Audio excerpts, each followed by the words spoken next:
नायब वज़ीर आज़म और वज़ीर ख़ारजा इसाक डार ने कहा है कि पाकिस्तान और सऊदी अरब के दरमियान मुआहदा तारीखी है। ये मुआहदा रातों रात तय नहीं पाया, इसमें कई माह लगे हैं। दीगर ममालिक भी इस तरह के मुआहदे का हिस्सा बनने की ख्वाहिश रखते हैं। सहाफ़ियों से गुफ्तगू करते हुए उन्होंने कहा कि स्ट्रेटेजिक बाहमी दिफाई मुआहदे से दोनों ममालिक बहुत खुश हैं। दोनों ममालिक के दरमियान मुआहदा तो हमेशा से मौजूद था। सऊदी अरब ने हमेशा मुश्किल वक्त में पाकिस्तान का साथ दिया। पाबंदियों के बाद सऊदी अरब की हिमायत बड़ी अहम थी। जब IMF के प्रोग्राम के लिए भी हमें हिमायत की ज़रूरत पड़ी तो सऊदी अरब ने पाकिस्तान का भरपूर साथ दिया।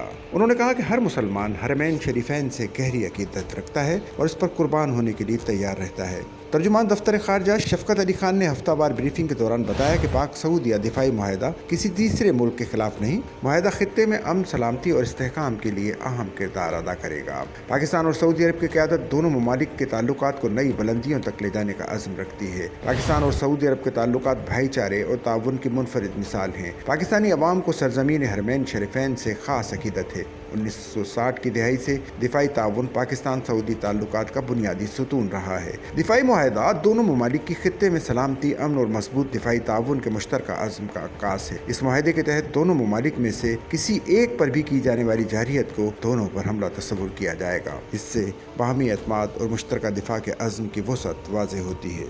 सच्चल न्यूज़ नेटवर्क की वीडियोज़ में खुशामदीद। नाजरीन, वीडियो से मुतालिक अपनी कीमती राय का इजहार कमेंट बॉक्स में ज़रूर करें और चैनल को सब्सक्राइब करें।